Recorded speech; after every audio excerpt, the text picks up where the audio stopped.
आजच्या या 12व्या परिषदेच्या निमित्ताने मंचावरती उपस्थित असलेले आदरणीय वसंतकर सर, आदरणीय गांगुर्डे सर, आदरणीय कवी विवेक मोरे सर, त्यांना बघत, त्यांचा संघर्ष बघत लहानाचे मोठे आम्ही झालो होते. आदरणीय करुणासागर पगारे सर, त्रिभुवने सर आणि इथं उपस्थित असलेले मगाशी मी म्हटल्याप्रमाणे मी नेहमी जसं म्हणतो, इथं उपस्थित असलेले सर्व बायोलॉजिकल बंधू आणि भगिनी. आता बायोलॉजिकल म्हणतो कारण आपल्या पंतप्रधानांनी स्वतः सांगितलं की मग नॉन बायोलॉजिकल. आणि 2 दिवसांपासून 4 दिवसांपासून देशभर जे चाललेलं आहे, हे पहिल्यांदा ज्यावेळेला ते ऑपरेशन सिंदूर नाव घोषित झालं तेव्हा माझ्या मनात आलं की ही सिंदूर लावून जबाबदारी न घेता पळून जाण्याची ज्याला सवय आहे तो आता ऑपरेशन सिंदूर या नावाने देशामध्ये भावना भडकवण्याचा प्रयत्न करतोय. ज्यांनी जिला सिंदूर लावला तिला संपूर्ण आयुष्य, वैभव्याचं आयुष्य ज्यांनी जगायला लावलं, तो आता देशातल्या महिलांच्या त्या सिंदूरची आणि त्याच्या पावित्र्याची, त्याच्या मांगल्याची काळजी करायला निघाला असं ढोंग करत होता. पण आता अशा काळामध्ये आपण आलेलो आहोत आणि आहे हा काळ तर आपलाही वारसा, आपलीही परंपरा संघर्ष करायची आहे. पराकोटीचा संघर्ष, पराकोटीची किंमत चुकवायला तयार राहून तो करायची ही आपलीही परंपरा आहे. मगाशी प्राध्यापिका आशालताताई कांबळे यांनी सुद्धा त्यांच्या बोलताना सांगितलं की या नाशिकचा एक वारसा आहे. आणि हो, या नाशिकचा वारसा आहे. या नाशिकचा वारसा सावरकरांचा वारसा नाही आहे. ज्या भगूरचा उल्लेख मगाशी प्रास्ताविकाच्या वेळेला केला होता, त्याच भगूरमध्ये, त्याच गल्लीमध्ये, त्याच घराच्या समोर, सावरकरांच्या घराच्या समोर कॉम्रेड डांगेंचाही जन्म झाला. त्याच्यामुळे ही नाशिकची परंपरा आहे, नाशिकची ही संघर्षाचीच परंपरा आहे आणि 100% हा संघर्ष करू यात काहीही शंका नाही. या परिषदेच्या निमित्ताने या सभागृहाला आदरणीय शांताबाई राणींचं नाव दिलं आहे आणि मला हे सांगायला खूप अभिमान वाटतो की मी लहानपणी इयत्ता 4वी ते 12वी मी रस्त्यावर पेपर विकायचो, पेपर टाकायचो. आमचा पेपरचा स्टॉल नाशिकला होता आणि 75 झाली. मी 4वीत असताना पहिल्यांदा मला वडिलांनी माझ्या सांगितलं की कारण आमच्या स्टॉलवरती एक रिक्षा कायम यायची. त्या रिक्षामध्ये मागच्या सीटवरती एक महिला बसलेली, अतिशय ड्रेसफुल, प्रतिष्ठित, चष्मा किंवा गॉगल घातलेला, आणि तो रिक्षावाल्याच्या हातातल्या पैसे द्यायचा. तो रिक्षावाला उतरायचा, सर्व मराठी, इंग्लिश, हिंदी दैनिक विकत घेणार, साप्ताहिक विकत घेणार आणि तो आतमध्ये परत जाऊन त्यांच्या हातात द्यायचा आणि त्या रिक्षा निघून जायचा. मला कायम कुतूहल की या कोण, कारण स्टॉलवरती एकही महिला यायची नाही त्यावेळेला. आजच्या 50 वर्षापूर्वी 1975 एकही महिला यायची नाही. या कोण असं कायम कुतूहल वाटायचं. एक दिवशी मला वडिलांनी सांगितलं, अरे त्या रिक्षा येतात ना तर त्यांची तब्येत बरी नाहीये, त्याच्यामुळे त्यांच्या ऑफिसला रमाबाई आंबेडकर वसतिगृहामध्ये तू पेपर देऊन दे. तेव्हा मी विचारलं की त्या कोण, तेव्हा त्यांनी मला सांगितलं त्यांचं नाव शांताबाई राणी. आणि मग मी गेल्यानंतर त्या ऑफिस पहिल्यांदा दारातून आत शिरल्याबरोबरच त्यावेळेला ऑफिस होतं सुरुवातीच्या जुन्या इमारतीला. आणि त्यांनी आज बोलवलं. मला काय महत्वाची बातमी, म्हटलं नाही माहिती मला. तर मला म्हणे, अरे तुला फुकट पेपर वाचायला मिळतात तरी तू वाचत नाही, बस इथे समोर, असं म्हणून त्यांनी समोर बसवलं. मला म्हणे वाच बातमी. आणि मनोहर जोशी मुंबईचा महापौर झाला ही माझ्या आयुष्यात वाचलेली पहिली बातमी. तर मला काही ते शब्द कळले, वाचले. मला म्हणे महापौर म्हणजे काय, म्हटलं माहित नाही. म्हणजे महापालिका म्हणजे काय, म्हटलं माहित नाही. मग त्यांनी त्या 4वीतल्या मुलाला समजेल अशा भाषेमध्ये थोडंसं समजावून सांगितलं आणि जाताना एक लिमलेटची गोळी दिली. आणि मग मी मागे लागायचो की मी पेपर घेऊन, कारण मला त्या लिमलेटच्या गोळीचा आकर्षण होतं.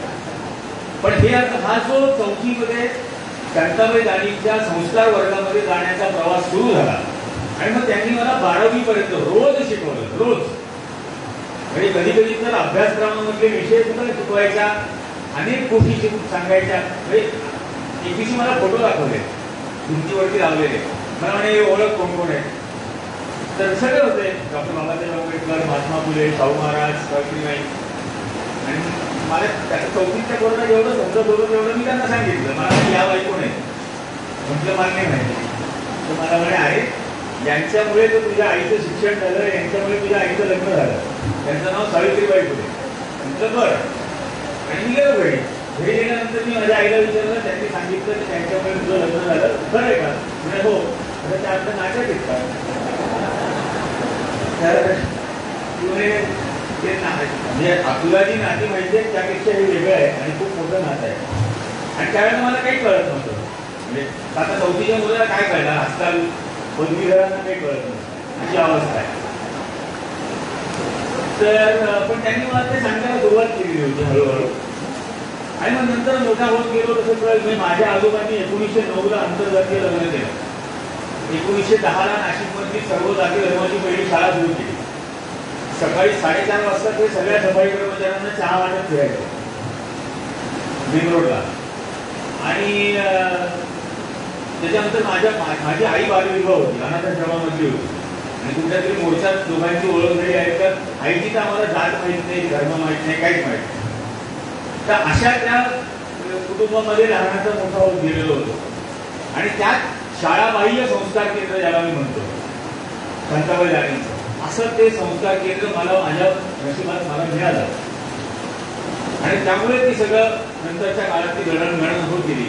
तर त्यांच्या नावाने असलेल्या या सभागृहामध्ये सुद्धा मला बोलायची संधी मिळते आहे.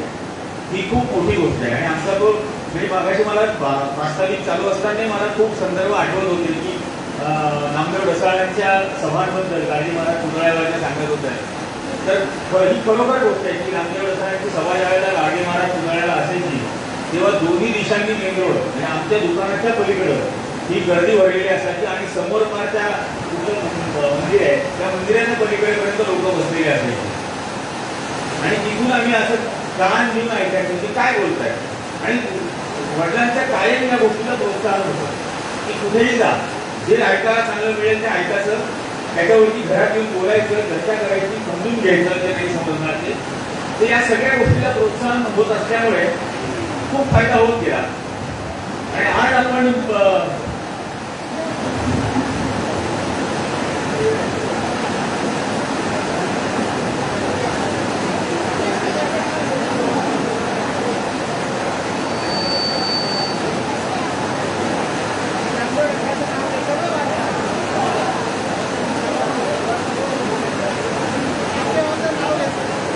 कृपया सर्वांनी लवकरात लवकर प्रेक्षकांमधून एक उत्कृष्ट प्रतिक्रिया येते. नामदेव ढसाळांचं नाव घेतलं आणि भाषण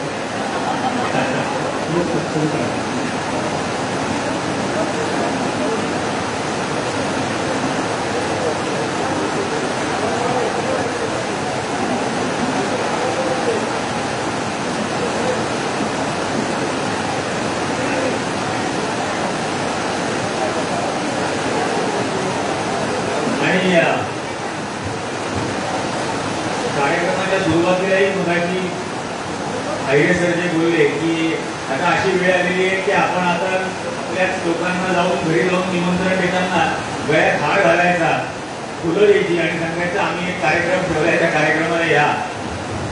मला असं वाटतं की ही जशी रियालिटी आहे तसं आपणही अंतर्मुख होत विचार करण्याचा प्रश्न आहे की अशी अवस्था का आली.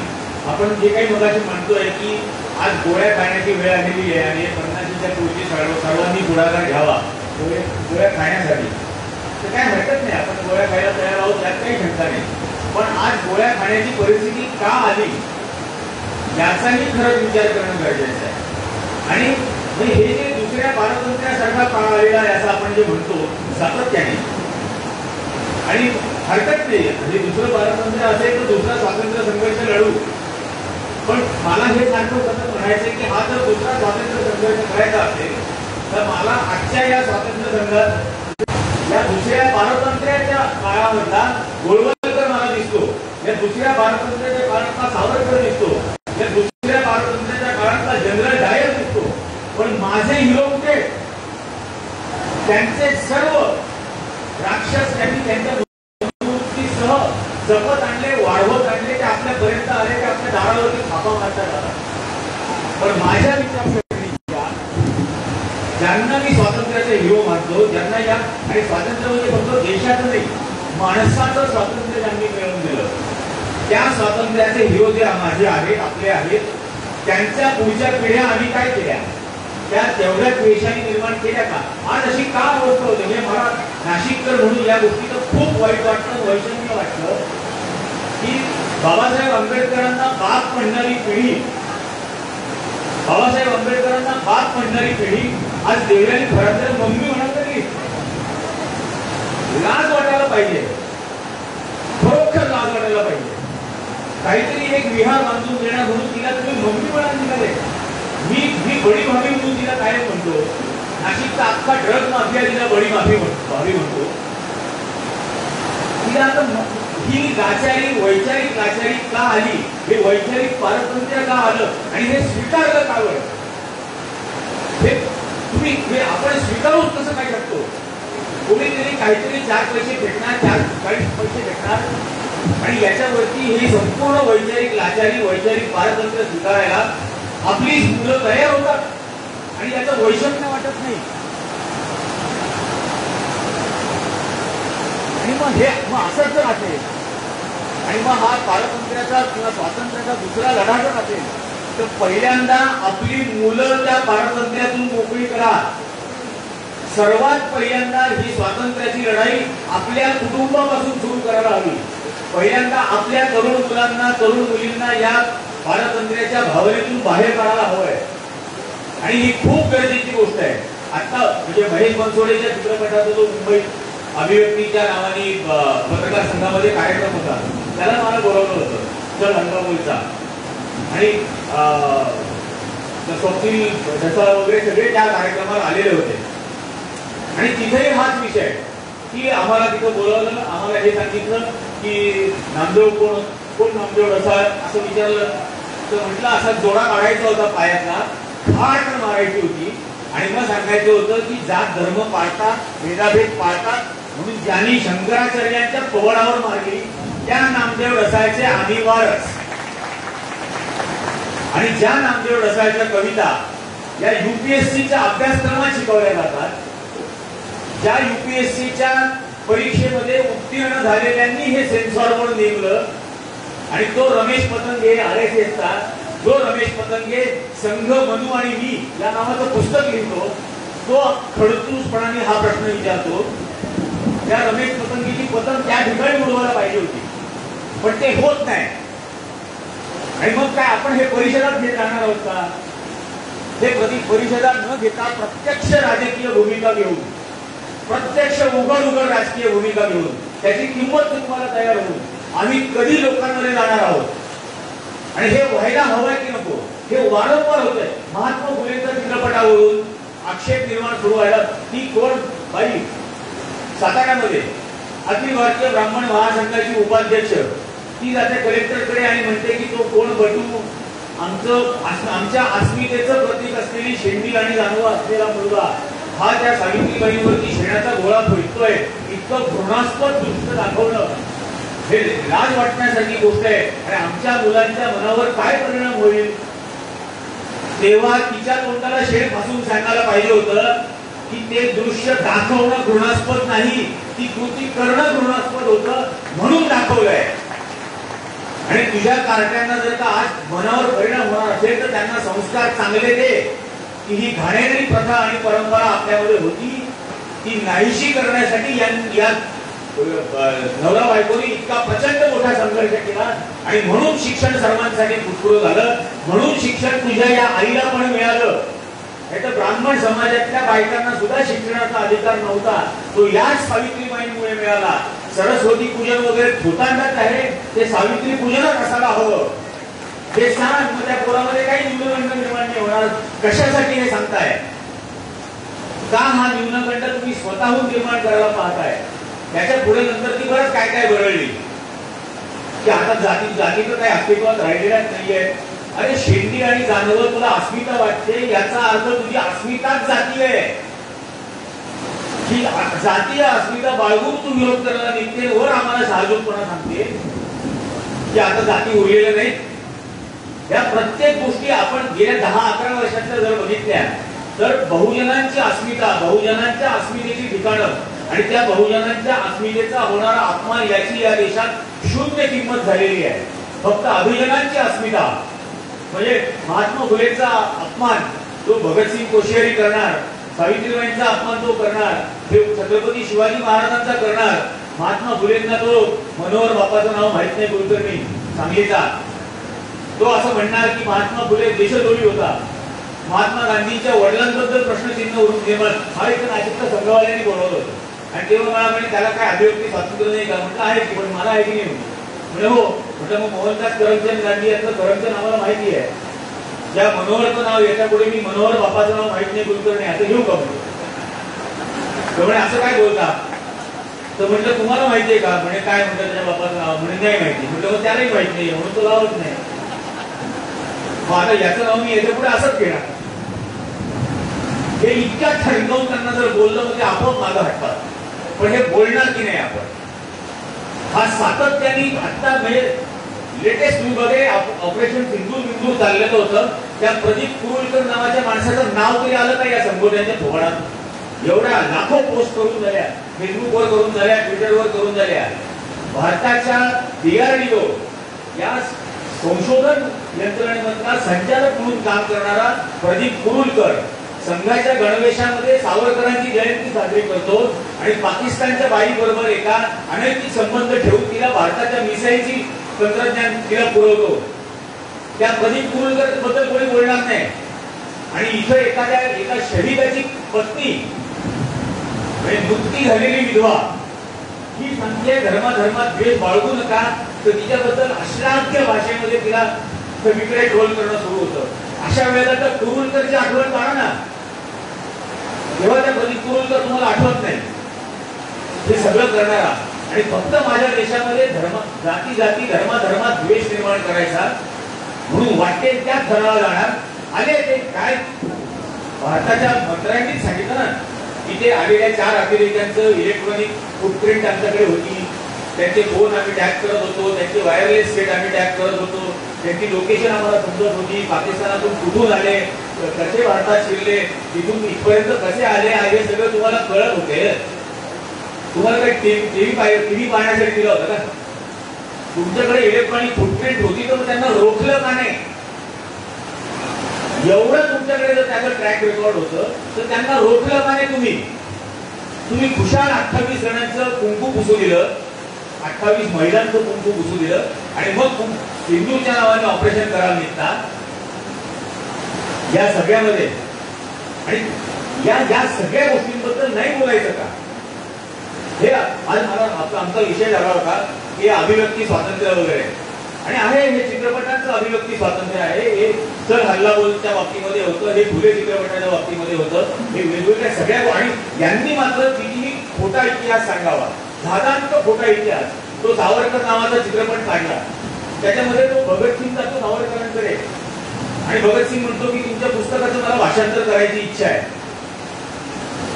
म्हणजे या सावरकरांचं पहिलं पुस्तक छापून आलं 1909 साली.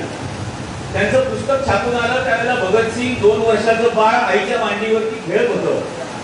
त्याला त्याची मातृभाषा पण येत नव्हती आणि तो यांचं इंग्लिश पुस्तक भाषांतर करणार होता.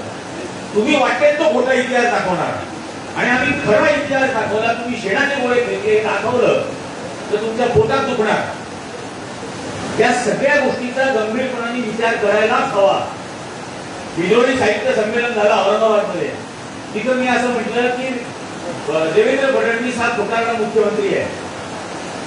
हे एक वाक्य बोललो कारण परभणीच्या घटनेमध्ये सोमनाथ सूर्यवंशीची हत्या ही पोलीस कस्टडीमध्ये झाली, मारहाणीमुळे झाली आणि हा मनुष्य विधानसभेच्या रेकॉर्डवर बोलतो की मारहाणीमुळे सोमनाथचा मृत्यू झाला नाही आणि नंतर ज्युडिशियल इन्क्वायरीमध्ये रिपोर्ट आला की सोमनाथचा मृत्यू हा मारहाणीमुळेच झाला. हा धादांत खोटारडं बोलणारा, सभागृहात खोटारडं बोलणारा मुख्यमंत्री महाराष्ट्राला यापूर्वी कधीही मिळालेला नव्हता. त्याच्यानंतर मी असं बोललो की भारताचं ब्रीदवाक्य हे यतो धर्मो ततो सत्यमेव जयते असं आहे. अशोक स्तंभ आहे आणि त्याच्या खाली सत्यमेव जयते. आणि 1 सप्टेंबर 2024 ला सर्वोच्च न्यायालयाचा नवीन झेंडा ब्रीदवाक्य वगैरे सगळं जाहीर केलं. त्यात त्यांनी असं लिहिलं की सर्वोच्च न्यायालयाचं ब्रीदवाक्य यतो धर्मो ततो जया, म्हणजे जिथं धर्म असेल त्याचा विजय होईल. तर मी म्हटलं हे परस्पर विरोधी आहे. हे देशाच्या ब्रीदवाक्याच्या विरोधात आहे. उदाहरणार्थ अखलाक, आपल्या सगळ्यांना माहिती आहे अखलाकचा मृत्यू झाला, त्याच्या फ्रीजमध्ये बीफ नव्हतं, हे लॅबोरेटरीमध्ये सिद्ध झालं. म्हणजे सत्य अखलाकच्या बाजूनी होतं, धर्म अखलाकच्या बाजूनी नव्हता, त्यामुळे त्याला न्याय मिळाला नाही. आणि विजय व्हायचा असेल तर तो फक्त सत्याचा झाला पाहिजे. आणि मग याचा कोणीतरी पुनर्विचार करणार आहे की नाही, न्यायालय सुद्धा याचा विचार करणार आहे की नाही, हे बोललो. आणि तिसरं वाक्य, काही जणांना ते नाही आवडत, पण मी असं म्हटलं, अमेरिकेमध्ये इतकं अभिव्यक्ती स्वातंत्र्य आहे की रॉबर्ट डिनिरो सारखा अभिनेता डोनाल्ड ट्रम्पला यू आर एन ॲसोल असं म्हणू शकतो. मला वाटत असेल तरी मी नरेंद्र मोदींना असं नाही म्हणू शकत. असं मी बोललो. मी बोलल्यानंतर लोकांना नाही हसायला. तो कोणतरी एक बरं अशा वेळेला कोण पारभे नावाचा एक माणूस शोधला. त्या पारभेच्या नावाने माझ्या विरोधात पोलीस कंप्लेंट केली की हे असं असं बोललेले ना, काय डिफेमेशन केलेलं. मला त्या पोलिसांचा फोन आला, अरे तुमचा जबाब नोंदवायचा आहे. म्हटलं मला नाही घ्यायचा. त्यामुळे म्हणजे काय, तर तुम्ही चार्जशीट बनवून पाठवा कोर्टामध्ये, मला जबाब मी कोर्टात देईन. त्यामुळे अहो पण मग तुम्हाला अटक करायला लागेल. म्हटलं करा. त्यामुळे तुम्ही अँटिसिपेटरी बेल वगैरे घ्या ना. म्हटलं मी काय घेणार नाही, मी अँटिसिपेटरी घेणार नाही, नंतर सुद्धा बेल घेणार नाही. चार्जशीट दाखल झाल्यानंतर पण मी, माझ्या देशातल्या लोकांना हे कळलंच पाहिजे की किती मूर्ख गोष्टीसाठी या देशात लोकांना अटक केलं जातं. आणि तुम्हाला जर वाटत असेल की आम्ही घाबरू या गोष्टीला, तर नाही घाबरणं हे दाखवून द्यायचं. मग त्यांनी ती पाठवलं चार्जशीट, मला बोलवलं तिकडे कोर्टात. मग मी सांगितलं की हो, हे सर्व मी बोललो, हेच मला बोलायचं होतं आणि हेच मला वारंवार बोलायचं आहे, कारण हे माझ्या अभिव्यक्ती स्वातंत्र्याचा अविभाज्य भाग आहे. मग त्यांनी विचारलं की देवेंद्र फडणवीस बद्दल तुम्ही खोट्याला बोलला. म्हटलं हो, एक नाही 100 पुरावे दिले. हे फक्त परभणीबद्दल नाही, तो कर्जमाफी बोलला नाही देते, तो पेपर लीक नाही होत म्हटला, पेपर लीक झाले. 100 पुरावे दिले फडणवीसचे. मग म्हणे की ते न्यायालयाबद्दल तुम्ही बोलला. म्हटलं याच्यामध्ये मी न्यायालयाने विचार करावा असं म्हटलं. या डिफेमेशन कोणाचं आहे? या ही दोन्ही ब्रीदवाक्य निरंजन टक्केने ठरवली पण नाही, थोपवली पण नाही, तुम्ही घेतली. तर तुम्ही जी घेताय त्याप्रमाणे वागताय का, हे मी बोललो. मग म्हणे तिसरं, तर म्हणतं मी असं बोललो की मला वाटत असेल तरी मला नरेंद्र मोदींबद्दल असं बोलता येणार नाही. तर म्हणे म्हणजे अप्रत्यक्षरित्या तुम्ही बोललाच ना म्हणे. म्हटलं खरं सांगू का, मी हे प्रत्यक्षरित्या सुद्धा बोलू इच्छितो, कारण मी जे प्रत्यक्षरित्या बोलू इच्छितो तो शब्द जो आहे ॲसोल, हे युनिव्हर्सल ट्रूथ आहे. हे जगातल्या प्रत्येक सजीव प्राण्याच्या पार्श्वभागावर होत आहे. आणि ही गोष्ट डिफेमेटरी फक्त अशा माणसासाठी असू शकते ज्याच्या नाही आहे. त्यामुळे त्यांच्या नसेल तर त्यांनी आधी सिद्ध करावं. तर त्यांना मी डिफेमेशन केलंय, अदरवाईज हे होऊ शकत नाही.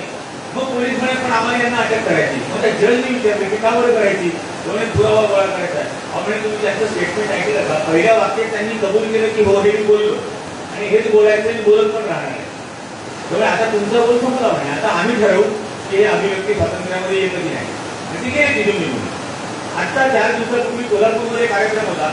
त्या कार्यक्रमाला तुझं गाडीतून उतरल्याबरोबर हातात नोटीस, SP पंडित आणि 20-22 पोलीस अधिकारी.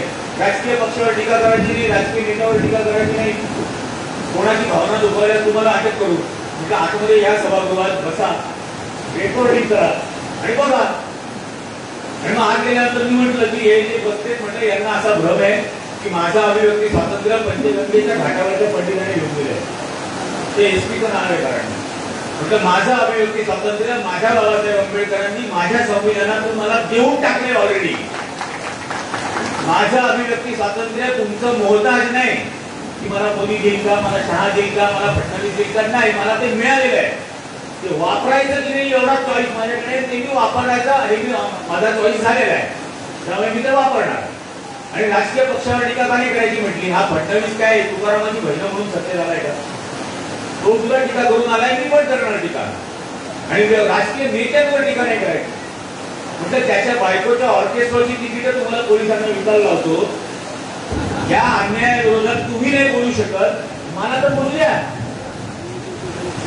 तर मी बोलणार म्हटलं या सगळ्याबाबत. आणि पंडित प्लीज लक्षात ठेवा की तुरुंगात टाकू अशी धमकी द्यायची नाही यापुढे. हा देश तुरुंगामध्ये जाऊन जाऊन स्वतंत्र झालाय आणि मी 1000 वेळा जायला तयार आहे. या तुमच्या नोटीसची पुंगळी करतो तुमच्या अंगावर भेटतो. ते उठायला लागले, म्हटलं बसा खाली, अजून माझं बोलणं व्हायचंय, माझी पूर्ण अभिव्यक्ती ऐकून घ्या म्हटलं. आणि एवढा वर्दीचा तुम्हाला रुबाब असेल तर मी पोलीस तक्रार नोंदवतो, हिंमत असेल तर नोंदवून घ्या. तो नागपूरचा एक धुरांचा डॉक्टर असं म्हणतो की राम मंदिराची प्राण प्रतिष्ठा झाली तो स्वातंत्र्य दिन, मला देशद्रोहाचा गुन्हा नोंदवायचा आहे का या वर्दीमध्ये हिंमत गुन्हा नोंदवण्याची? आणि नसेल तर आता हा बोळा उचला आणि जा म्हणता पण ही आपल्या अभिव्यक्तीची ताकद आहे आणि ही आपण जर वापरायची ठरवली तर ह्यांना पळता गोळी थोडी होईल. आपल्याला बाबासाहेबांनी आपल्या राष्ट्रपुरुषांनी जो संदेश दिला, शिका, संघटित व्हा, संघर्ष करा, या तीनही गोष्टींवर संघाने भाजपने हल्ला सुरू केलेला आहे. शिकण्यावरती हल्ला सुरू केला आहे, संघटित होण्यावर हल्ला सुरू केला आहे, संघर्ष करण्याच्या विरोधात हल्ला सुरू केला आहे.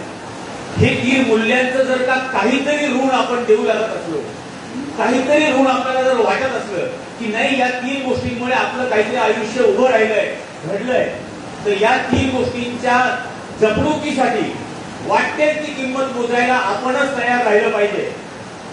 वाटेल ती. आज शिक्षण महाग करून टाकणार, खाजगीकरण करून टाकणार. 10 वर्षामध्ये महाराष्ट्रातल्या 66,000 शाळा बंद केल्या. 2,000 कोटी रुपये शासनाकडे नाही म्हणून 66,000 शासकीय शाळा बंद केल्या आणि 14,000 कोटी रुपये या नाशिकच्या कुंभमेळ्यामध्ये खर्च करणार 2 वर्षांनी. तिथं नागडे साधू गांजा फुकाला येणार आणि त्यांच्यासाठी 14,000 कोटी.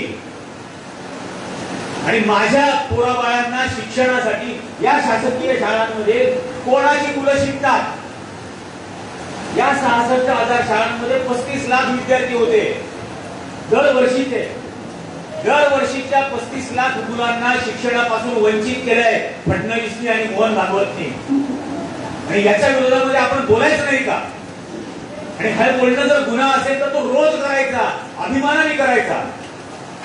हे जे जनसुरक्षा वगैरे भोकाडी दाखवायचा प्रयत्न करताय, मग मी पहिल्या दिवशीपासून म्हणतोय रोज मोडेल जनसुरक्षा कायदा, रोज 1000 वेळा मोडेल. किती वेळा शिक्षा द्याल? कोणालाही उद्या तुम्ही संघटन म्हणाल, मग ते संघटन अधिकृत आहे, अनधिकृत आहे, नोंदणीकृत आहे, नोंदणीकृत नाही.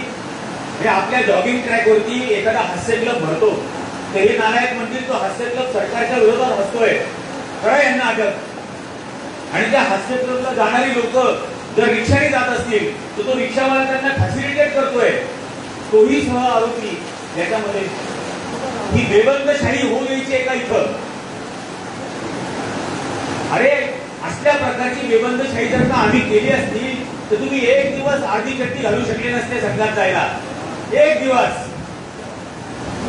आम्ही लोकशाही पाळली, आम्ही लोकशाहीची सर्व मूल्य पाळली.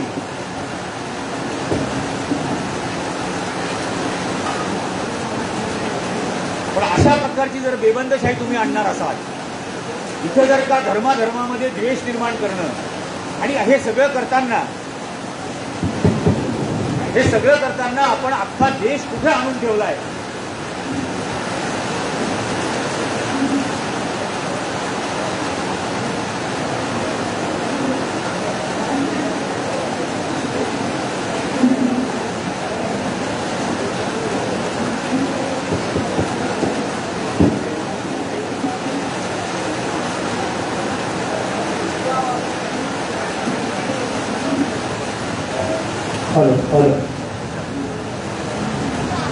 आणि हे सगळं करताना आपण देश कुठे आणून ठेवलेला आहे? आपण त्याचे वाटेकरी सहभागी असतात, म्हणजे मौन सहभाग वगैरे होताच. मला आठवतं मी 10वीत होतो आणि 10वीमध्ये ते लाईव्ह टेलिकास्ट चालू होतं दूरदर्शनवरती. राकेश शर्मा भारताचा पहिला अंतराळवीर अंतराळामध्ये गेला होता आणि लाईव्ह टेलिकास्ट चालू होतं. इंदिरा गांधी त्याला प्रश्न विचारत होत्या की अंतराळामधून भारत कसा दिसतो, आणि राकेश शर्मा म्हटला की सारे जहां से अच्छा हिंदुस्तान हमारा. आणि आम्ही शाळेतली पोरं धाय मोकळून रडायला लागलो टीव्हीच्या समोर. काही समजत नव्हतं, खरंच अंतराळामधून भारत वेगळा ओळखू येतो का वगैरे काही समजत नव्हतं. पण ते बघून इतकं छान वाटत होतं ऐकायला की अरे माझा देश इतका भारी दिसतो वरून. आणि दुसऱ्या दिवशी शाळेमध्ये दिवसभर आम्ही मुलं एकही तास अभ्यासाचा होऊ दिला नाही. दिवसभर शाळेमध्ये शिक्षकांना विचारत होतो अंतराळ यान काय असतं, अंतराळवीर जातात कसे, अंतराळ यान जातं कसं पृथ्वीच्या वर, तिथून लाईव्ह टेलिकास्ट कसं होतं, की जी शून्य गुरुत्वाकर्षण असतं त्या शून्य गुरुत्वाकर्षण माणूस तरंगतो, तो खाल्लेलं अन्न पोटात जातं का, रक्त उंच व्हायला लागतं का, काय वाटेल ते वाळवत प्रश्न विचारत होतो. शिक्षकांना काहीही येत नव्हतं, पण तरीही ते त्यांच्या बुद्धीने कसं समजावता येईल तसं समजावून सांगण्याचा प्रयत्न करत होते. आता 3 महिन्यापूर्वी सुनीता विल्यम्स या 9 महिने अंतराळामध्ये अडकल्यानंतर पृथ्वीवरती परत आली. त्या दिवशी अमेरिकेतले विद्यार्थी काय बोलत होते की जिथं नासाचं तंत्रज्ञान अपयशी झालं तिथं या एलॉन मस्कच्या यानाने हे कसं करून दाखवलं. 9 महिने जगू का मरू, परत येऊ की नाही, काहीही शाश्वती नसताना ही सुनीता विल्यम्स तिचं आत्मिक मानसिक बळ असं काय होतं की ती टिकून राहिली तिथं 9 महिने अनिश्चित काळात आणि त्यानंतर ती परत आली. तर हे कसं झालं याबद्दल अमेरिकेच्या विद्यापीठांमधली मुलं बोलत होती. आणि हे अमेरिकेच्या विद्यापीठातली मुलं ज्या दिवशी बोलत होती त्या दिवशी माझ्या देशामधल्या शाळा कॉलेजमधली पोरं औरंगजेबाच्या कबरीचं काय करायचं बोलत होती. अरे कुठं आणून ठेवला देश माझा. 40 वर्षापूर्वी हाच देश काय विचार करत होता. 40 वर्षापूर्वी या देशातले विद्यार्थी काय विचार करत होते. आज तुम्ही त्यांना कुठे आणून ठेवलं. हा काय सगळा निर्बुद्ध. ज्या दिवशी तो ज्ञानव्यापीचा प्रकार सुरू झाला चंद्रचूड त्यावेळेला चीफ जस्टिस होते. मी चंद्रचूडला पत्र लिहिलं आणि मी पत्रामध्ये असं लिहिलं की मी महाभारत वाचलंय आणि मी वाचलेल्या महाभारतामध्ये दिल्लीचं नाव हस्तिनापूर होतं आणि कौरवांचा पराभव पांडवांनी केल्यानंतर श्रीकृष्णाच्या सन्मानार्थ पांडवांनी एक भव्य मंदिर हस्तिनापूरमध्ये बांधलं आणि माझ्या माहितीप्रमाणे ते श्रीकृष्णाचं भव्य मंदिर आता सर्वोच्च न्यायालयाच्या खालती आहे. तर आता सर्वोच्च न्यायालय खणायची परवानगी द्याल का.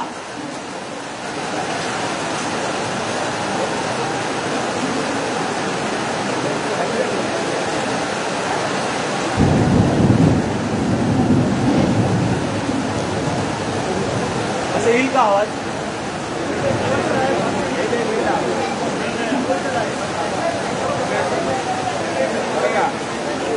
लाईट येण्याची गॅरंटी नाहीये.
आणि मी चंद्रचूडना पत्र लिहिलं की ते पांडवांनी बांधलेलं श्रीकृष्णाचं भव्य मंदिर आता माझ्या माहितीप्रमाणे सर्वोच्च न्यायालयाच्या खालती आहे. तर सर्वोच्च न्यायालय खणण्याची कृपया परवानगी द्यावी हा आमच्या आस्थेचा विषय आहे. आणि मग त्याच्या खाली लिहिलं की हा बिंडोकपणा जो देशात चाललेला आहे तो थांबवा. ती थांबवण्याची जबाबदारी फक्त तुमची आहे. You are the custodians of the constitution. सर्वोच्च न्यायालयाची जबाबदारी आहे संविधानाचं संरक्षण करणं आणि तुम्ही या मूर्खपणाला परवानगी देताय. इकडे घण तिकडे घण तिकडे घण. हे कधी थांबवणार आहात. उद्या हे तुमच्याही खालती घराला येतील. आणि म्हणून हे थांबवलं पाहिजे. पण हे प्रत्येक एकाने करून नाही भागणार आहे. हे प्रत्येकाने यांचे कानफटात मारून यांचे डोळे उघडण्याची गरज आहे. नायनाट आणि नाश करतील या संपूर्ण देशाचा आजपर्यंत आपण जे काही केलंय आणि हे जे चाललेलं आहे, हे जे शिका संघटित व्हा ज्या पद्धतीचे व्हाईस चान्सलर नेमले जात आहेत, हे ज्यांची ट्युशन घेण्याची लायकी नाही, ट्युशन त्यांना आता विद्यापीठांचं कुलगुरू केलं जात आहे. आणि विद्यापीठांचे कुलगुरूचे नियम करत असताना युजीसीनी परिपत्रक पाठवलं की विद्यापीठाच्या कुलगुरूचा शिक्षण क्षेत्राशी संबंध असणं जरुरी नाही, शिक्षणाशी संबंध असणं जरुरी नाही. म्हणजे फक्त संघाशी संबंध असेल तर पुरेसा आहे. तो शाखेमधून डायरेक्टली विद्यापीठाचा कुलगुरू होईल. हे चालू द्यायचंय का? ज्या पद्धतीचं शिक्षण आपल्याला मिळालं, काही पण मगाशी बोलत असताना जे सांगत होत्या की बाबासाहेबांना अभिप्रेत शिक्षण काय होतं, मला आठवतं माझ्या आजोबा हे गोष्टीचं पुस्तक वाचलं, त्यांनी मला जवळ बोलवलं, काय कळलं? तर मला काय प्रश्नच नाही, मला काही समजलंच नाही. म्हटलं म्हणजे म्हणजे तू वाचलं ना गोष्टीचं पुस्तक? म्हटलं हो. मग कळलं काय? म्हटलं काही नाही, इकडे म्हणे जवळ बोलवून फायकर मारली मला म्हणजे तू विचारच नाही केला, जे वाचलं तेवढंच वाचलं, या वाचण्यातून तुला कळलं काय हा विचार कर.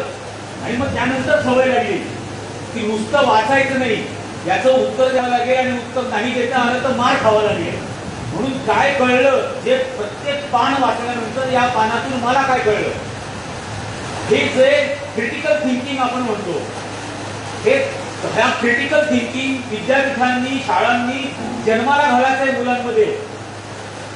आता जर का तिथंच तो मारला जाणार असेल, तिथंच जर त्यांना निर्बुद्ध करणं होणार असेल. माझी आजी शिकलेली नव्हती आणि मी घरी आल्यानंतर जर आजीला असं म्हटलं की आजी ते सफरचंद वर खालून भरून खाली पडतो ना, त्याच्या मागे गुरुत्वाकर्षणाचा नियम असतो, तर ती म्हणायची हो का असेल बाबा. आताची पोरं जर का घरी येऊन म्हटली की गुरुत्वाकर्षणाचा नियम असतो, तो न्यूटनने लावला, तर त्याला सांगतात ते अमुक अमुक पोथीमध्ये अमुक अमुक ऋषींनी आधीच सांगून ठेवलेलं आहे. त्याचा वैज्ञानिक दृष्टिकोन संपवायचा. माझं संविधान मला प्राथमिक कर्तव्य म्हणून सांगतं की वैज्ञानिक दृष्टिकोन हे प्राथमिक कर्तव्य आहे, जबाबदारी आहे माझी. माझा देशाचा नॉन बायोलॉजिकल पंतप्रधानच सांगतो की गणपती प्लास्टिक सर्जरी आहे. मला तुम्ही इतर शिकलेले खूप आहेत, अतिशय उच्च शिक्षित आहेत, असेलच तर गणपती ऑर्गन ट्रान्सप्लांट आहे, तो एक वेगळा ऑर्गन लावलाय ना, प्लास्टिक सर्जरी कशी काय? पण तो बिल्डोकपणा ज्या वेळेला व्यासपीठावरून मंचावरून सुरू होतो तेव्हा तो खालती वाढत जातो आणि मग खाली चढावर लागली की याच्यापेक्षा बावळट मी बोलू शकतो. मग ती सुरुवातच झाली देशभर. गाईच्या गोमूत्रात सोनं असतं. नंतर एक जण म्हणे काय सोलर पॅनलचा वापर वाढल्यामुळे सूर्य थंड व्हायला लागलाय. याचा भाग गेला होता सूर्याचं टेम्परेचर मोजायला. पण त्याचा परिणाम होतो. राजस्थानमध्ये 1.5 किलोमीटर परिसरामध्ये लावलेली सोलर पॅनल लोकांनी दगडांनी फोडली की आमचं दैवत हे थंड करताय. या बावळटांचा विश्वास बसला त्या वाक्यावर. तर अशी निर्बुद्ध क्रिटिकल थिंकिंग न करणाऱ्या पिढीच्या मध्ये आपल्या पोराबाळांना आपल्याला सोडायचंय का? आणि नसेल सोडायचं तर आपण आज प्रतिकार करतोय का? तो हे जे काही बोलला काय प्रचाराच्याही वेळेला की मी non biological I am convince, तोही बावळटपणाच होता. तोही या वैज्ञानिक दृष्टिकोनावरती केलेला हल्ला होता. ज्यांना कळतं दुर्दैवाने ते हसतात. त्यांना संताप यायला पाहिजे. त्यांनी दुसऱ्या दिवशी देशामध्ये 1000 पिटिशन दाखल केल्या पाहिजे की संविधानिक कर्तव्याचं हा उल्लंघन करतोय. त्याची हिंमत कशी होते अशा प्रकारचं बोलायची. पण हे पिटिशन दाखल होत नाही. असं पिटिशन दाखल करायला कोणी गेलं तर त्याला कोणी त्याच्या पाठीशी उभं राहणार नाही. पण हे करायला हवं की नाही? कारण आता हे वाढलं ना, हे प्रत्येक गोष्टीत वाढलं. म्हणजे एकदा त्या 500 कोटी रुपयाच्या राफेलला राजनाथ सिंग, मी तर त्यांना स्वसंरक्षण मंत्री म्हणतो, राजनाथ सिंगांनी एकदा त्या राफेलला लिंबू मिरची बांधली की भारतातला मूर्ख समाज त्या 500 कोटीचं विमान 1600 कोटीला कसं घेतलं हे विचारतच नाही. त्याचा विश्वास बसतो की 1100 कोटी रुपये लिंबू मिरचीचे.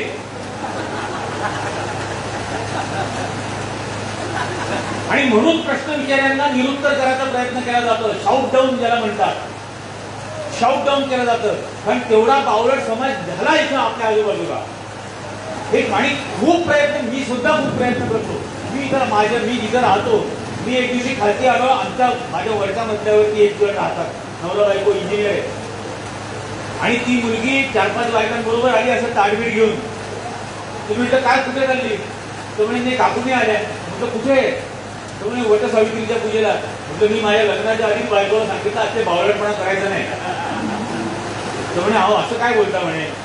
तर म्हटलं हे बघ, मी तिला असं सांगितलं की मी आयुष्यभर जर पाप केली आणि मी आयुष्यभर केलेल्या पापांमुळे जर का मला डुकराचा जन्म मिळणार असेल तर माझं मागोमाग तू कशाला डुकरीण होते.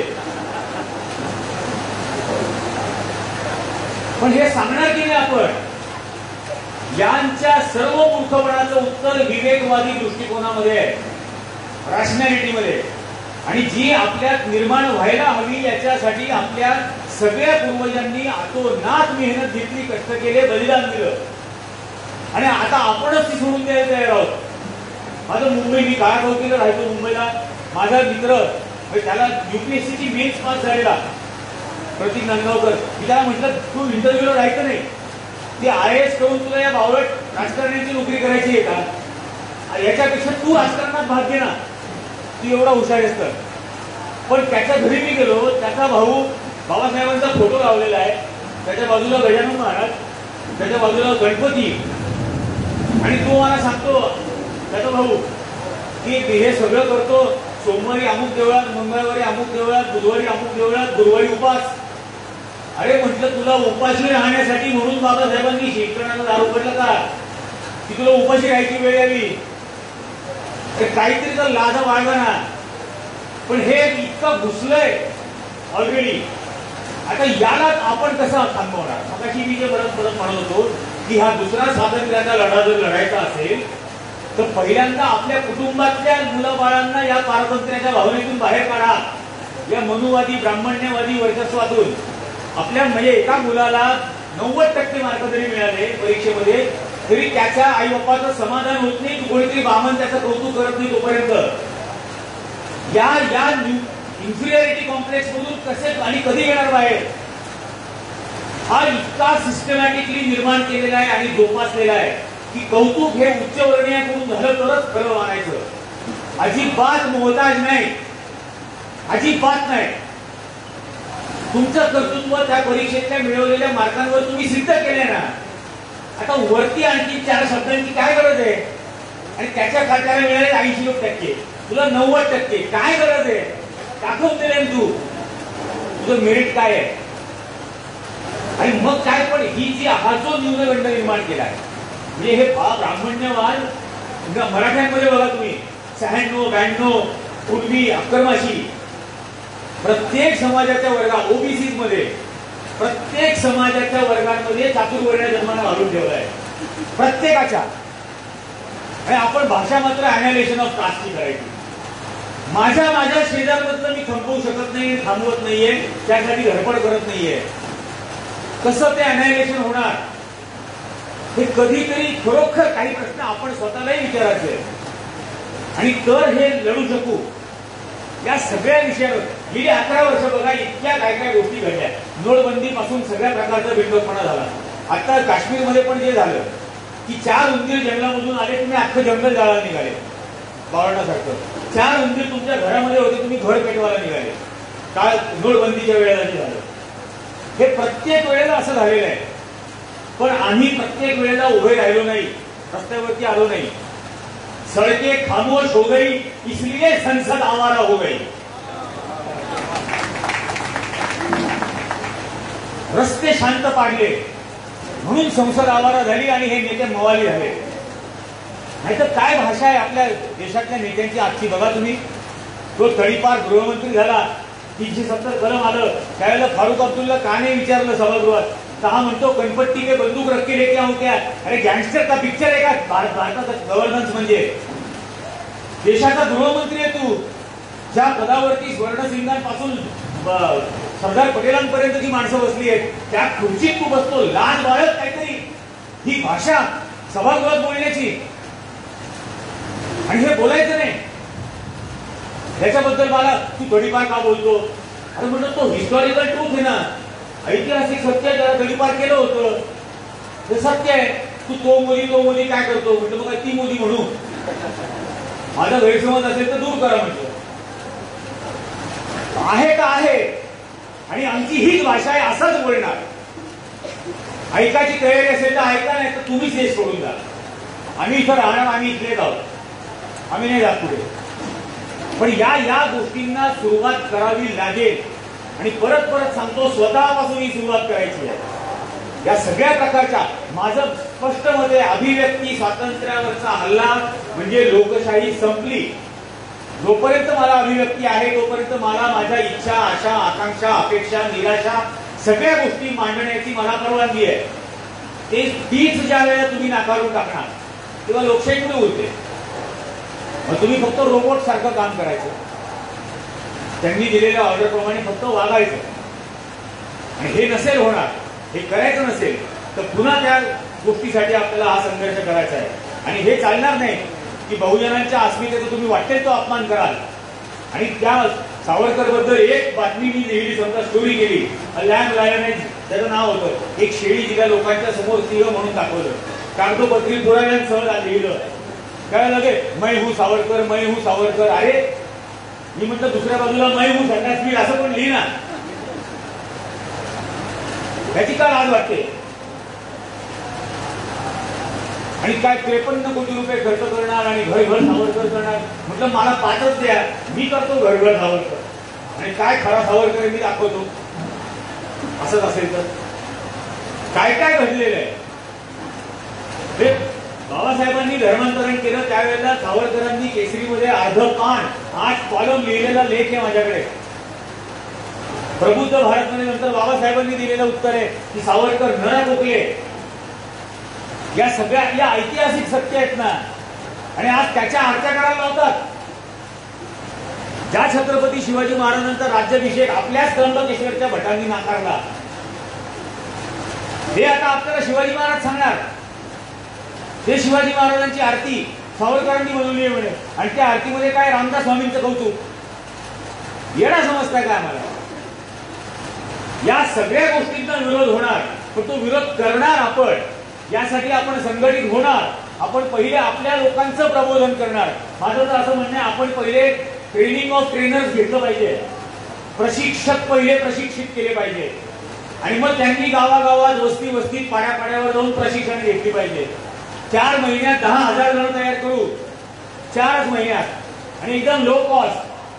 पण हा खऱ्या भारताचा इतिहास हा त्यांना शिकवणं अत्यंत गरजेचं आहे. नाही हे यांचा देशभक्ती आणि राष्ट्रवादाचा गांजा ते खाऊ घालतातच आहे प्रत्येकाला. याला आपण बळी पडणार का? या सगळ्या गोष्टीचा मगाशी आपण सर म्हटले, आंबेडकर चळवळीचा कोश 2031ला नाशिकच्या आंदोलनाला 100 वर्ष होणार आहे. 6 वर्षात करू शकतो का आपण उभं? आंबेडकर चळवळीचा कोश जर उभा करायचा असेल तर येणाऱ्या 6 वर्षात टार्गेट घेऊ शकतो का? या टार्गेटसाठी सर्वजण प्रयत्न करणार का? योगदान देणार का? त्या राम मंदिर प्रवेश आंदोलनाच्या शताब्दीलाच हा कोश यांच्या थोबाडावर आपल्याला मारता आला पाहिजे. हे करणार का? आणि यांच्या कुंभमेळ्यासारखा तो मेळा नसला पाहिजे, अजिबातच नसला पाहिजे. हे सगळं थोतांडच आहे अख्खं. पण हा जो संपूर्ण वैज्ञानिक दृष्टिकोनाचा संघर्ष आहे, माणसाला माणूस बनवण्याचा आणि माणूस म्हणून स्वतंत्र बनवण्याचा जो संघर्ष आहे, याचं ऋण आहे आपल्यावर. मी मानतो, माझा जन्म ज्या आईच्या पोटी झाला तिला लग्न करायचा अधिकार नव्हता. ती बालविधवा म्हणून तिला वाईट फेकून दिलेलं होतं. तिने मला जन्म दिला. माझं ऋण आहे त्या देशाच्या संविधानावर. मला ते फेडायचं आहे. हे आपल्या प्रत्येकावर आहे. पण ही परतफेड करण्याची भावना आहे का? आणि ती जर असेल तर कोणाचा बाप सुद्धा आपल्या संविधानाचा एक अक्षर सुद्धा नाही बदलू शकणार, कोणाचाही बाप. पण ती जर तयारी असली आपली तर अनेक गोष्टी आहेत त्याच्यामधल्या. मी 2010ला एक डॉक्युमेंटरी केली होती, या भारतामध्ये ज्यांना गुन्हेगार जमात समजलं जातं, अहमदनगरला घटना घडली, एक दरोडा पडला, 5 आरोपी पोलिसांनी आणले, 5 जणांना न्यायाधीशांनी 7 दिवसाची पोलीस कस्टडी दिली. मी ती FIR ची कॉपी वाचत होतो. आरोपी क्रमांक 5 आमोशा काळे, वय वर्ष 18 महिने. म्हणून मी परत फोन करून चौकशी केली तर तो माझा स्ट्रिंगर म्हटला की हो सर, कडेवर आणलं होतं पोलिसांनी. म्हणून दुसऱ्या दिवशी मी तिथं गेलो. त्यावेळेला मी CNN ला इथं होतो आणि राजदीपशी बोललो. आम्ही ओबी व्हॅन वगैरे मुंबईहून मागवून घेतली, लाईव्ह करायचं ठरवलं. 18 महिन्याचा आरोपी बाळ कडेवरती पोलिसांनी आणलं. न्यायाधीशांनी मान सुद्धा वर नाही केली. आरोपी 5 पाहिले, सही मारली, 7 दिवसाची पोलीस कस्टडी दिली. त्याची जनसुनवाई घेतली. जनसुनवाई घेतल्यानंतर ते जस्टिस फुल आले. मुकुल वासनिक समाज कल्याण मंत्री होता तेव्हा. आणि त्यावेळेला हे लक्षात आलं की हे जे आपल्या महाराष्ट्रातल्या गुन्हेगार जमाती म्हटल्या जातात, पारधी, रामोशी, बेरड, मसणजोगी, कैकाडी, कोल्हाटी, माकड खेळ करणारे बरेच 42 जण आहेत. यांची ही अवस्था आहे. आणि अशा देशात कित्येक आहेत. आणि या 42 जमातींना महाराष्ट्रातल्या किंवा देशातल्या एकही गावामध्ये 72 तासापेक्षा जास्त राहण्याची परवानगी नाही. आता राहण्याचीच परवानगी नाही, त्यामुळे रहिवासी राखला नाही. रहिवासी राखला नाही त्यामुळे शासनाच्या कुठल्याही योजनेचा त्यांना काहीही लाभ नाही. कारण रेशन कार्ड नाही, शिक्षण नाही, पत्ताच नाही, काही तर कुठून देणार. फक्त पोलिसांच्या मॅन्युअलमध्ये, ट्रेनिंग मॅन्युअलमध्ये हे गुन्हेगार जमाती स्वातंत्र्य मिळाल्यानंतर त्यांना डिनोटिफाय जरी केलं तरी ट्रेनिंग मॅन्युअलमध्ये तसेच राहिले. आणि म्हणून यांना कुठलंही गाव स्वीकारत नाही. मग रेणकी आयोग नेमला गेला. रेणकी आयोगाने देशभर सर्वे केला. 2011ला रेणकी आयोगाने आकडा दिला, भारतामध्ये या गुन्हेगार जमातींची संख्या, लोकसंख्या 2011ला होती 13 कोटी. महाराष्ट्रात होती 2.25 कोटी. आता 11 नंतर आतापर्यंत जनगणना नाही. म्हणजे 14 वर्षामध्ये या 13 कोटीची देशातली झाली असेल 15 कोटी लोकसंख्या. आणि यांच्याकडे कुठलाही कागद नाही. आणि मग या नॉन बायोलॉजिकल बायोडेटाच्या CA NRCला या 15 कोटींनी कोणता कागद द्यायचा? आणि मग या 15 कोटींना कुठे पाठवणार? आणि ती माणसं नाहीत का? तो रेणके आयोग पूर्ण मोदी सरकारने दाबून टाकला. आणि आता त्यांना जर का काही द्यायचं असले, जे रेणके आयोगाने सांगितलं की आपण 3रं शेड्यूल करू, शेड्यूल कम्युनिटीज बनवू, त्याच्यातून त्यांना वेगळं आणखी आरक्षण देऊ, जमिनीचं वाटप करू, त्यांना स्थिर करू, याच्या एकाही गोष्टीवर अंमलबजावणी नाही. त्याच्यानंतर जनगणनाच नाही. आताही जनगणनेला विरोध करत होते. फक्त निवडणूक जीवी असल्यामुळे या निवडणुकांपुरतं या जातीगत जनगणनेला मान्यता दिली. याच्यावरती माझा अजिबात विश्वास नाही. करेल की नाही यावरती. त्याचं डिझाईन पुन्हा कसं असेल आपल्याला माहित नाही. त्याच्या पुढची व्हिजन काय असेल हे माहित नाही. पण म्हणून याच्याकडे खूप बारीक लक्ष ठेवायला लागेल. आता हे 15 कोटी मोजलेच नाहीत कधी. आणि यांना रहिवासी दाखला नाही, त्यामुळे हे मतदार यादीत नाही, हे मतदार यादीत नाही, म्हणून हे कोणत्याच राजकीय पक्षाची यांना गरज नाही. पण यांचं उपयोग मूल्य पण नाही, यांचं उपद्रव मूल्य पण नाही. असं 15 कोटी इंग्लंड सारखा एक देश आपल्या पोटामध्ये गुप्तपणे घेऊन आपण इतकी वर्ष फिरत होतो.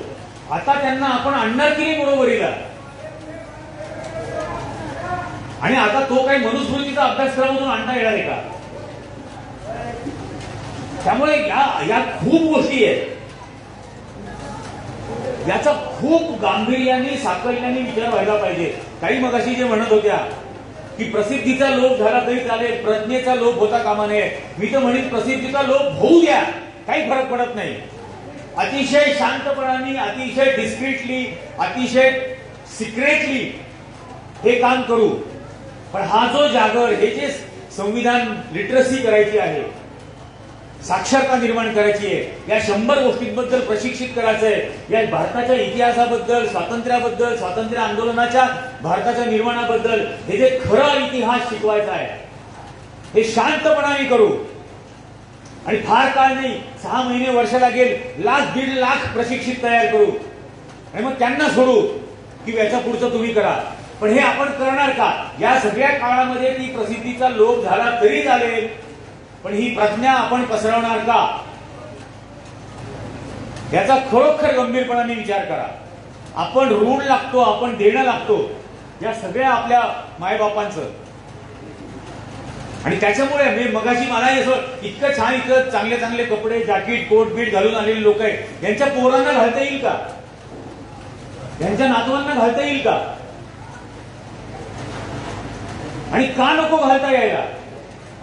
त्यांनाही अभिमानाने त्यापेक्षा जास्त चांगलं राहता जगता आलं पाहिजे. पण ते तरच येईल ना.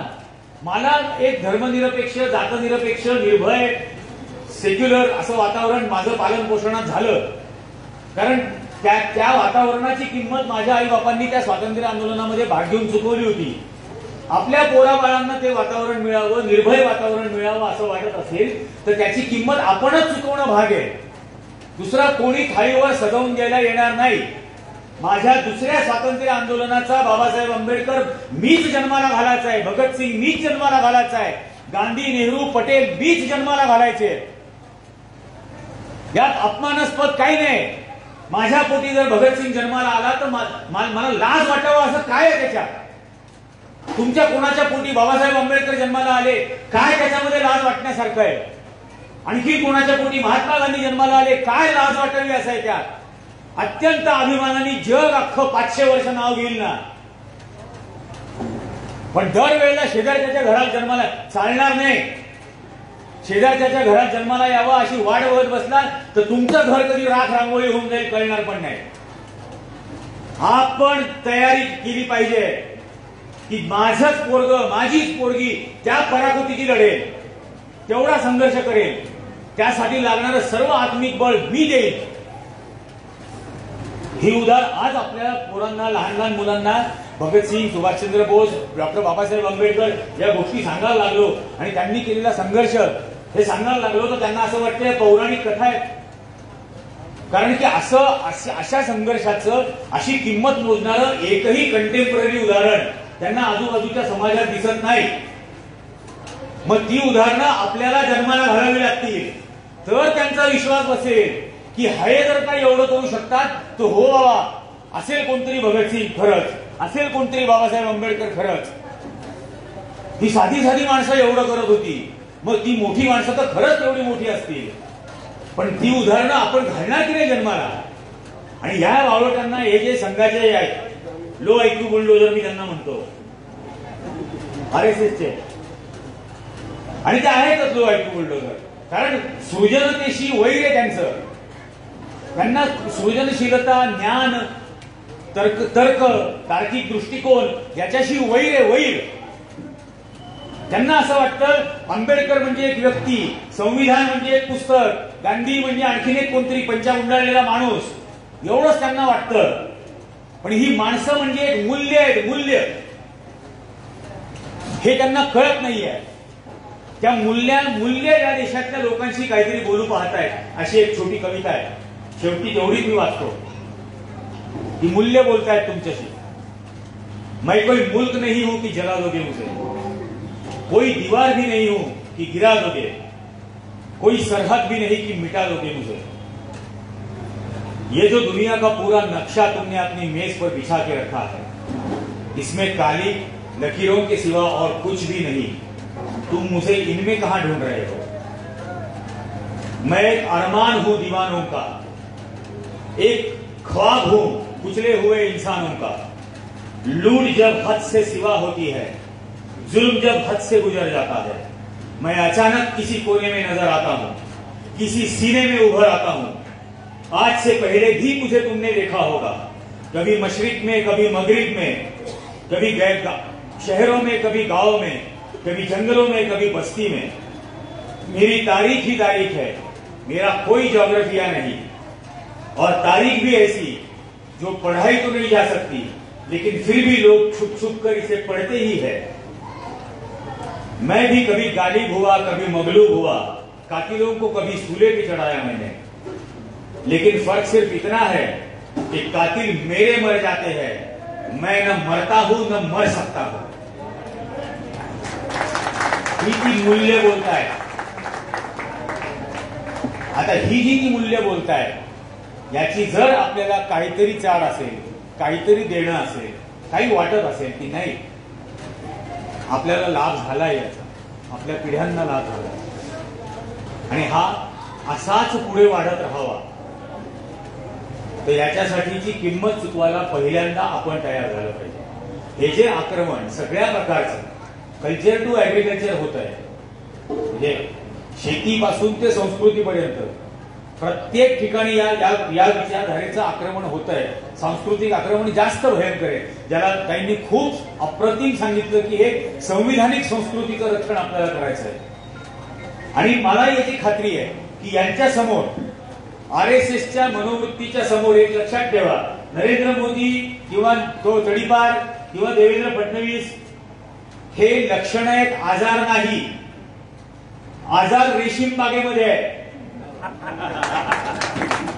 आपल्याला आजारावरती उपचार करायचा आहे, लक्षणं आपोआप पळता होई थोडी होती. त्या आजारावरती काय उपचार करायचा, यांच्या प्रत्येक गोष्टीच्या समोर जर आपण चौकात, नाक्यावर, रस्त्यात, शाळा कॉलेजच्या वर्गात, कंपनीत, प्रत्येक ऑफिसेसमध्ये यांच्या मूर्खपणासमोर जर का आपण फक्त सत्य आणि तर्क उभा करू शकलो, फक्त सत्य आणि तर्क, तर हे ढासळून पडतील त्याच्या जागी.